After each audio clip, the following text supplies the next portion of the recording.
Good evening. We are tracking a major development coming out of the ongoing conflict between the United States, Israel, and Iran. And tonight, one question is dominating defense and intelligence circles around the world. Iran's air defense systems, supplied largely by China, and considered among the most sophisticated available to any non-NATO nation, failed almost completely during today's American and Israeli strikes. Multiple cities were hit. Critical infrastructure was destroyed. Senior military figures were targeted. And as far as we can confirm, not a single incoming strike was intercepted before it reached its target. So the question we are examining in this analysis is the following. Why did those systems fail?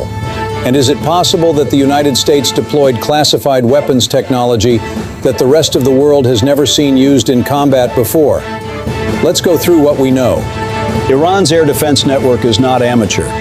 Over the past decade, Tehran has invested heavily in building a layered, integrated air defense architecture. At the centerpiece of that system is the Russian-supplied S-300, which Iran received in 2016 after years of negotiations. Surrounding that are Chinese-supplied radar systems, domestically produced interceptors, and a network of ground-based detection stations spread across the country. China, in particular, has been a quiet but significant supplier of dual-use military technology to Iran. Chinese radar systems, jamming equipment, and electronic warfare components have made their way into Iran's defense infrastructure through various channels over the years. Some openly acknowledged, others less so. Iranian military officials have publicly praised the quality and reliability of Chinese-origin air defense components on multiple occasions. And yet today, none of it worked. Radar stations across Tehran, Isfahan, Qom, and Karaj failed to generate the kind of early warning that would have allowed Iranian air defense batteries to engage incoming threats. By the time explosions were reported by Iranian state media, the strikes had already happened. There was no sustained interception effort. There was no coordinated response in the air. The systems, for all practical purposes, went offline.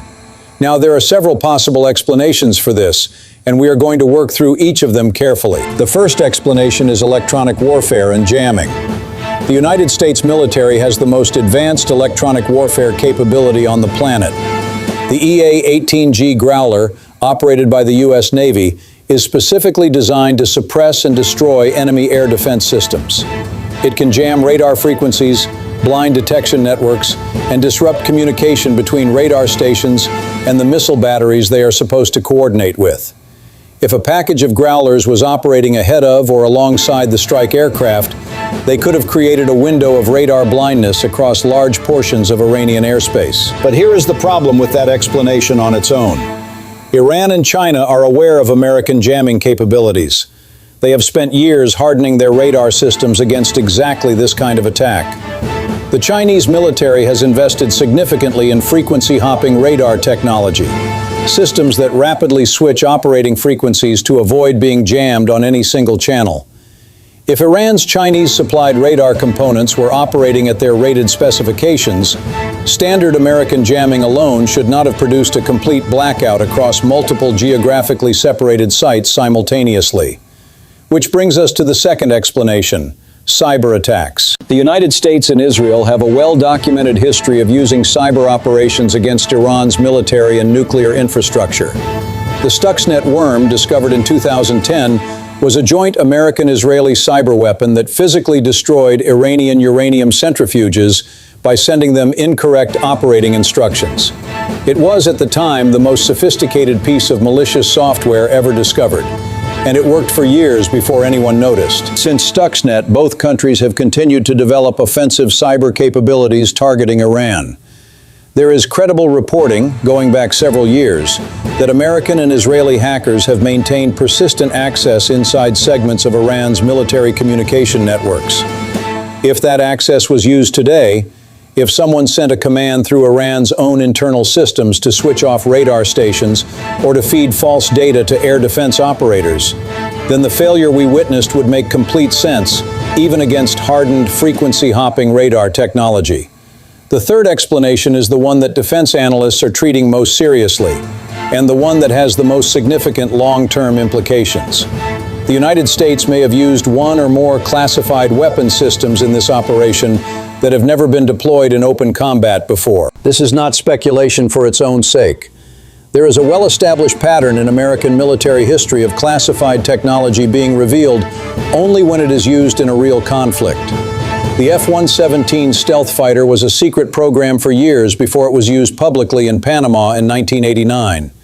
The B-2 stealth bomber made its combat debut over Serbia in 1999, years after defense insiders knew it existed, but before any adversary had faced it in the field. GPS-guided precision munitions, now completely standard, were first used operationally in ways that genuinely surprised adversary military planners during their debut. Every generation of American military conflict reveals a layer of capability that was previously hidden. And the United States has been in a period of significant classified weapons development for over a decade, with programs focused specifically on defeating advanced integrated air defense systems like the kind China has been building and supplying. One area that multiple defense publications have pointed to in recent years is low observable cruise missile technology, combined with electronic attack payloads. The concept is straightforward: a stealth cruise missile that does not simply try to avoid radar detection, but actively emits jamming signals or directed electromagnetic pulses as it approaches its target, creating a localized dead zone in radar coverage at the exact moment it enters lethal range. This would combine stealth, jamming, and precision strike into a single platform. And if the technology has matured to operational status, it would explain the pattern we are seeing today. Another possibility, discussed in defense academic circles though never officially confirmed, involves directed energy weapons, specifically high-powered microwave systems capable of frying the electronic components inside radar and missile guidance systems from a distance. If such a system was mounted on an aircraft or a long-range drone operating at standoff distance from Iranian territory, it could have silently disabled radar stations across a wide area without any of the visible signature of a conventional jamming operation.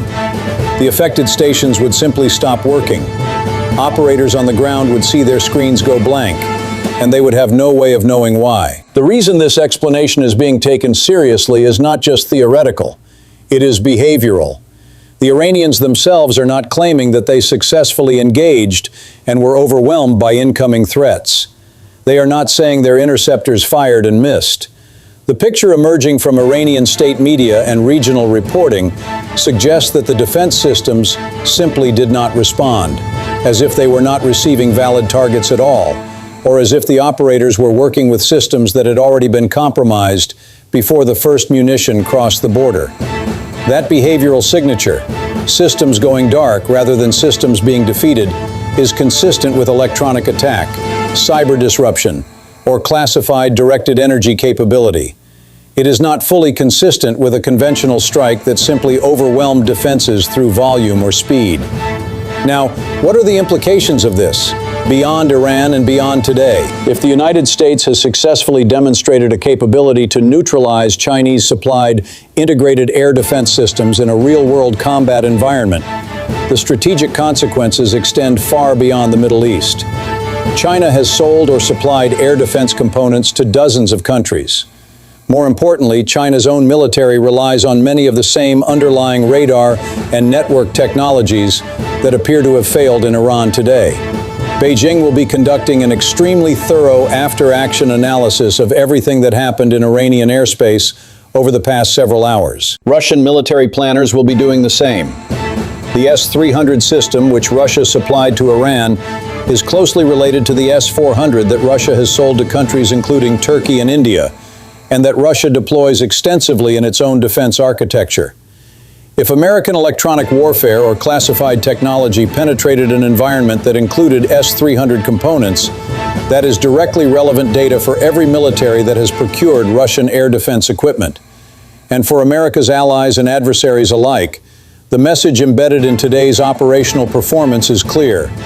The United States has continued developing and refining capabilities that are not visible in public defense budgets, not discussed in congressional testimony, and not reflected in the conventional assessments that foreign military planners use to calculate risk. The air defense network that Iran and its partners spent years building, and that was specifically engineered with American and Israeli threats in mind, did not perform as designed. Whether that failure was the result of electronic warfare, cyber operations, classified weapons platforms, or some combination of all three, the outcome is the same. The systems went dark. The strikes went through.